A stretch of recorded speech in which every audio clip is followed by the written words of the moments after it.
جی اسد صاحب, do you think this short verdict is justified? جی بہت شکریہ بطول صاحبہ.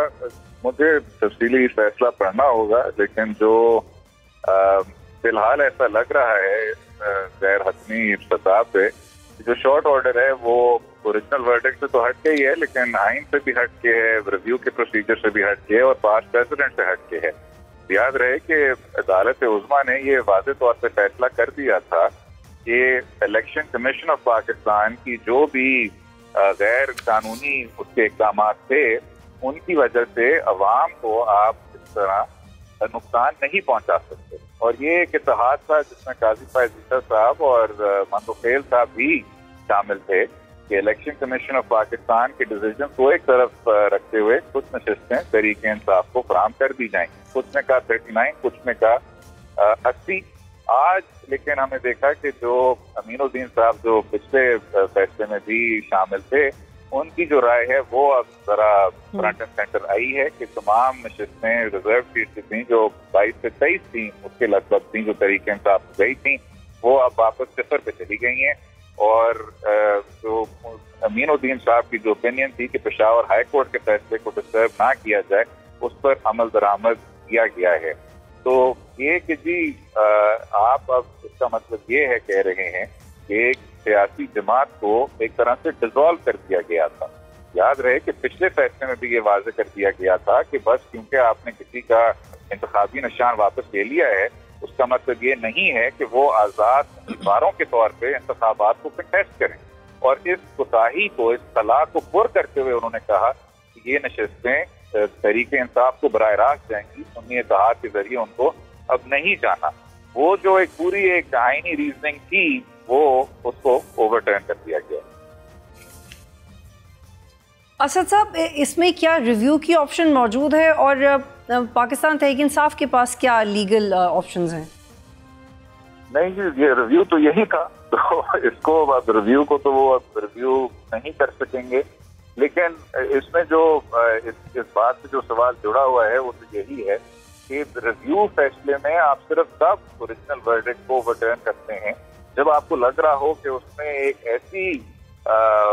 ایک ایسی قانونی کوتاہی ہے, ایک ایسی مسلیڈنگ ہے جو کہ اتنی زیادہ واضح ہے کہ آپ کو ہر حال میں فیصلہ اوور ٹرن کرنا ہے. اس بات کو پچھلے 50-60 سال سے ہمارے پریسیڈنٹ کے تھرو آؤٹ اس بات کو ڈسکریج کیا گیا ہے, اس کو مثبت طور پہ نہیں دیکھا گیا, کیونکہ عدالت عظمیٰ کا جو فیصلہ ہے اس کی ایک حتمی حیثیت ہوتی ہے.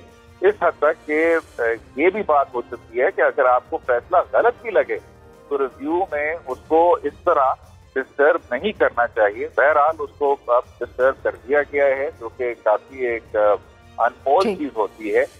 آخر میں ایک رائٹر دے دیا گیا ہے طریق انصاف کو کہ وہ الیکشن کمیشن آف پاکستان میں اپنے انتخابی وہ فارمز جمع کرا سکتے ہیں, اور ای سی پی ایک بار پھر فیصلہ کر سکتا ہے کہ وہ کس جماعت سے جڑے ہوئے ہیں, لیکن مخصوص نشستوں پر اس کا کوئی اثر نہیں ہوگا. ٹھیک ہے. اسد صاحب, خیبر پختونخوا سے نون لیگ کے 3 ایم این اے ہیں. عدالتی فیصلے کے بعد نون لیگ کو خواتین کی 5 قومی اسمبلی کی نشستیں مل جائیں گی. جے یو آئی فے کے 2 ایم این ایز ہیں, انہیں 3 نشستیں ملیں گی. اور دلچسپ معاملہ یہ ہے کہ پیپلز پارٹی کا صرف 1 ایم این اے ہے اور انہیں بھی 2 نشستیں ملیں گی. تو how would you like to comment on that? جی ایسے ہی ہے, یعنی اب یہی دیکھنے کو مل رہا ہے کہ وہ سیاسی جماعتیں بے شک وہ رولنگ پارٹی میں ہوں, رولنگ کولیشن میں ہوں, جس طرح پاکستان پیپلز پارٹی اور مسلم لیگ نواز ہیں, بے شک وہ حزب اختلاف سے ان کا تعلق ہو, جس طرح جے یو آئی سے, بات تو وہی ہے. اور اس لیے ان نشستوں کو بار بار آپ کے رپورٹرز بھی کہتے آ رہے ہیں کہ یہ مال غنیمت کے طور پہ نشستیں بانٹی گئی ہیں. اصول تو وہی ہے کہ وہی سیاسی جماعت جو کامیاب ہے اس کے پروپورشن میں اس کو مخصوص نشستیں ملنی چاہیے. تو جو عدالت عظمیٰ کا پچھلے سال کا فیصلہ تھا اس نے ایک بار پھر اس خلا کو پر کر دیا کہ جو کامیاب جماعت ہے اس کو اپنے الاٹمنٹ کے مطابق وہ نشستیں ملیں. تو اب یہ پہلی بار ہمیں اب نظر آ رہا ہے کہ وہ سیاسی جماعتیں جو کہ واضح طور پہ ناکام ہوئی تھیں, ان کو اب کامیاب سیاسی جماعت جو مخصوص نشستیں ہیں وہ منتقل کی جائیں, اس تکنیکی کی بنیاد پہ کہ شاید پاکستان تحریک انصاف عدالت عظمیٰ کے سامنے نہیں تھی، یا ان کو مجبوراً اتحاد میں شمولیت نہیں اختیار کرنی چاہیے تھی، یا جو نشستیں ہیں بے شک کسی اور جماعت کو جاری ہوں، ان کو اس طرح مستقل طور پہ ویکیٹڈ نہیں رہنا چاہیے. تو اب یہ صورتحال دیکھنے کو ملے گا. لیکن اسد صاحب how would you simplify the fact کہ اب پی ٹی آئی کرے گی کیا؟ جی وہ آئی تھنک وہ پی ٹی آئی کی جوابدید ہے. میں تو بس آپ کو قانونی طور پہ بتا سکتا ہوں کہ جو پچھلے سال کے گینز تھے وہ ریورس ہو گئے ہیں. اب جو تحریک انصاف کر سکتی ہے، جو کہ انہوں نے کافی دیر سے نہیں کیا، وہ یہ ہے کہ پارلیمان میں اور بطور ایک پارلیمانی جماعت اب قدم در قدم ان چیزوں کو کنٹیسٹ کریں. جو ادارہ ہے وہ پارلیمان ہی ہے، اور یہ تحریک انصاف کے کافی خلاف کیا تھا 2023 میں، اور اس سے پہلے بھی 2022 میں. یہ تصور کرنا کہ شاید پارلیمان نہیں کسی اور فورم کے ذریعے اپنی سیاست کرنی چاہیے. اب کیونکہ ان کے لیے بھی پلینگ فیلڈ بے تحاشا محدود ہو گیا ہے اس on the face of it. Asad صاحب آخری سوال آپ سے کہ آپ کو لگتا ہے کہ یہ بڑی کوئی قانونی جنگ ہے جو چھڑ گئی ہے، یا کنکلوڈ ہو گیا ہے یہ سب سیاسی طور پہ بھی اور قانونی طور پہ؟ مخصوص نشستوں کی حد تک تو یہ جنگ اب کنکلوڈ ہو گئی ہے.